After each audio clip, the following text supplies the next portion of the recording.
Hello everybody, I'm the Lich King, and today I'm going to be talking about the newest part in the newer Treasure Island series, Oblique Casa.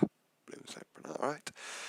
Basically, this game is translated to Forgotten House and is a sequel to the main one that we've just had, Treasure Island.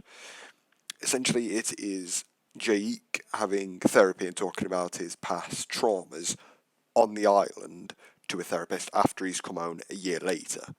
Now, once more, he's been stalked by the dreaded Toons. However, they're not exactly the same, or at least not as he remembers them, at least.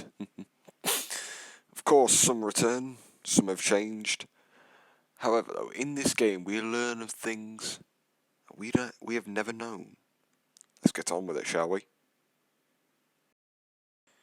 Our first character today is Willie, a horrifying, distorted version of the first ever Disney cartoon, Steamboat Willie.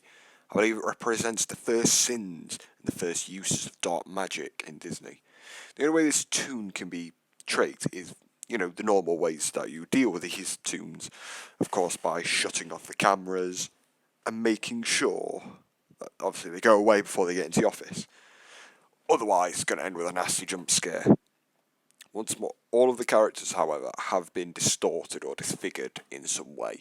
Some even have multiple forms in this game. It's quite interesting. This game also has a lot of different what's the word I'm looking for? Different lore implications, but we'll see how it goes. Belial, a melted form of Hortensia with no more legs. Of course, it attempts to kill Jake like the others. However, it shares its name with a demon, and its technique of how it kills Jake is very unique. Jake is given a notepad through the game. Essentially, Hortensia, I'm going to refer to it just because the name's really difficult to say, will try to complete itself in front of Jake's eyes.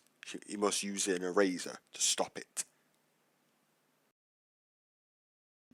Daisy, the female counterpart to our good friend Disembodied, with long spider-like tentacles and limbs, and a human skull rotting underneath the mask. His goal is to make Jake's life so much harder, distort the cameras, and stop him from dealing with all the other toons. As I say, if you have arachnophobia, you're terrified of this bastard.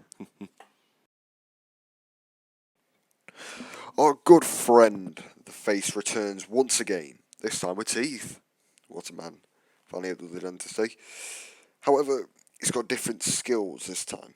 He's afraid of a lighter, or the light in general, much like the rest of the toons. However, during night 5, it's the only one with increased intelligence and is no longer under the control of Mother, which we will get onto later during the story. Photonegative Minnie. Of course, a female counterpart to our good friend Photonegative Mickey. However, is always known to be hanging from something, either a rope or the ceiling. Keep an eye out for her. Pete, a large, distorted toon with a broken jaw and bloated body, is obviously the first ever antagonist, joining Steamboat Willie, the first ever cartoons. Unfortunately, with no soul in its face, you can't tell when it will attack. Attacks are like the rest, hiding behind the doors, having to shut off the camera to deal with it. However, its face with no distinct features other than human teeth. You can't tell if there's a soul behind this one. I'm sure there is. Whatever it is, though, is hell-bent and tormented.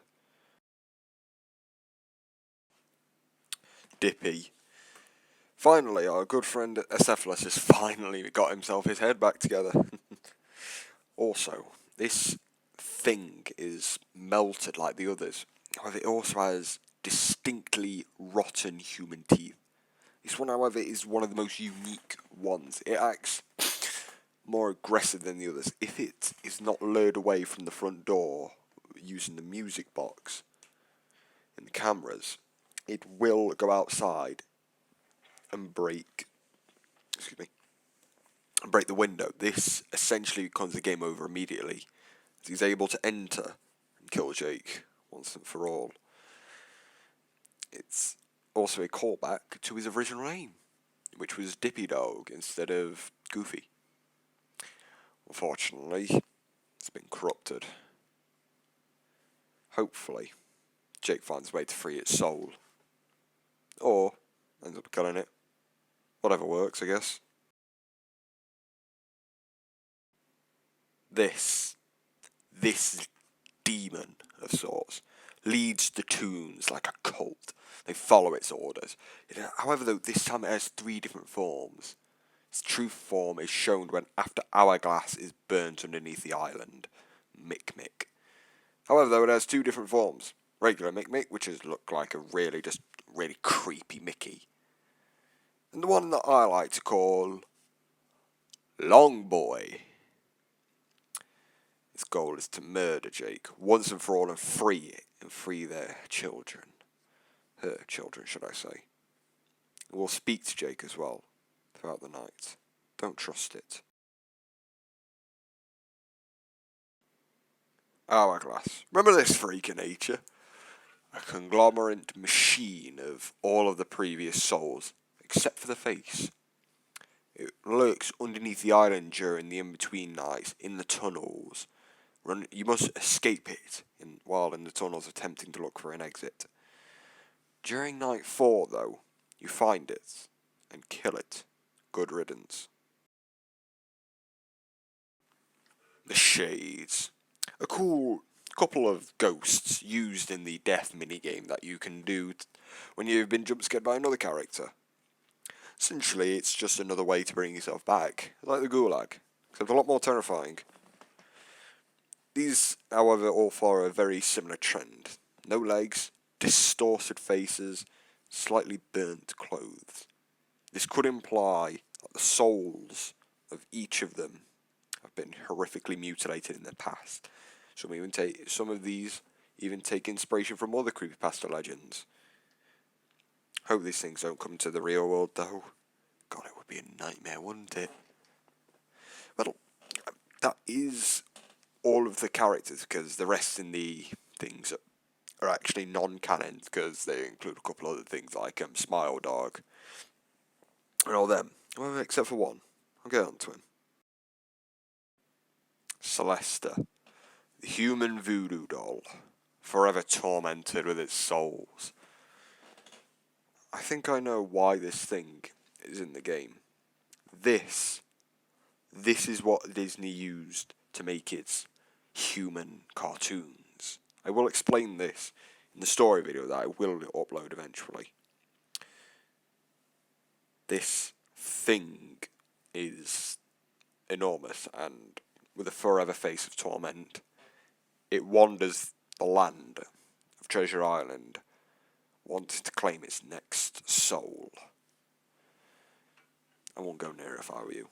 Don't think it wants a hug.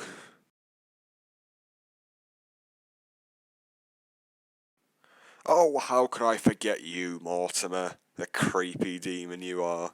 Please put your teeth back in your mask. Of course, this character is based off the Suicide Mouse.ava. Randomly appears in one open area. It will slowly make its way to the office, making everything black and white. Make sure it doesn't get in this realm. It will groan and cry in pain, wanting death to cleanse it. Of course, this demon's horrifying. Ugh. So that's all the characters. Let's quickly go over the story. So this entire game is based off Jake's mental health and the fact that it's slowly declining because of the events and his PTSD upon Treasure Island, since he had spent an entire year on the island and lost 3 friends. Yet someone is still on the island, writing him notes in red ink every night to help him. They all keep trying to attack him, the Toons. Except for night 5. All of them fail, except for one. Of course, the madman himself, the face. Now, Mother does attempt to do this herself, but also fails. Yet she does say something very interesting on night 4, though. Once Jake burns Hourglass, she explains to him the tomb's purposes in a way, or more accurately, why they're attacking them.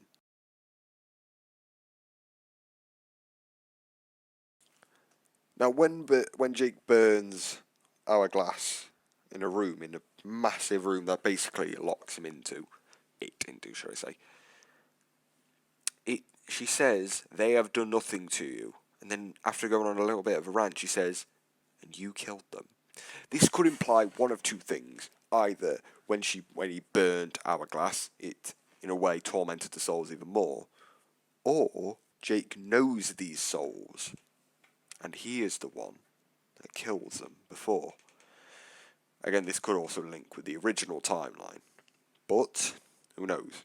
However, unfortunately, we may never know, because according to the creators, I doubt that they said they doubt they're going to make a third game, which is sad, but hopefully they're lying or joking. But only time will tell, I guess. So here we go. Just got to hope, I suppose. Even if the next games comes, who knows what will happen. I mean, we most likely may be on the run from the tombs, or Mother herself, or even the police. But Jake in this story must come to himself, or this will mirror what happens in the end of the original timeline. Jake will be executed if he doesn't condone for his sins, for his actions, and apologises. Who knows what will happen though, or who knows why Jake did this, or why he may have returned to that dreaded island. But thank you for watching. If you have any more questions or want me to do a storyline video and you want to continue these style of videos where I go over explaining games and that, mainly horror games, let me know in the comment section below and let me know what game I need to do next. It's the Lich King out.